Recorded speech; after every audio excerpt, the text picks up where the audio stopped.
ஒரு 3 table spoon அளவுக்கு எண்ணெய் சேர்த்துக்கலாம். தேவையான அளவு ஸ்பைசஸ் சேர்த்துருக்கேன். ஒரு 1/4 டீஸ்பூன் அளவுக்கு சோம்பு சேர்த்துக்கலாம். கொஞ்சமா ஜீரகம் சேர்த்துக்கலாம். 2 பெரிய வெங்காயம் நீள நீளமா கட் பண்ணியிருக்கேன். பாருங்க, வெங்காயம் வந்து இந்த அளவுக்கு நல்லா வதங்கி வரணும். 1/2 ஸ்பூன் அளவுக்கு இஞ்சி பூண்டு பேஸ்ட் சேர்த்துக்கலாம். இதையும் சேர்த்து நல்லா வதக்கிடுங்க.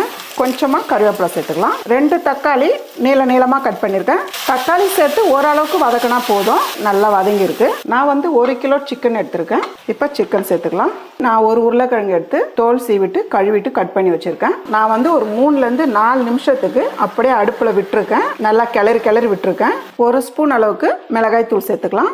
1/2 ஸ்பூன் அளவுக்கு மல்லித்தூள், ஜீரகத்தூள் 1/4 ஸ்பூன் அளவுக்கு சேர்த்துக்கலாம். கரம் மசாலா 1/2 டீஸ்பூன், கொஞ்சமாக மஞ்சத்தூள், கூடவே 1 டீஸ்பூன் அளவுக்கு மிளகுத்தூள். இப்போ இதெல்லாம் சேர்த்து நல்லா கலந்து விடுங்க.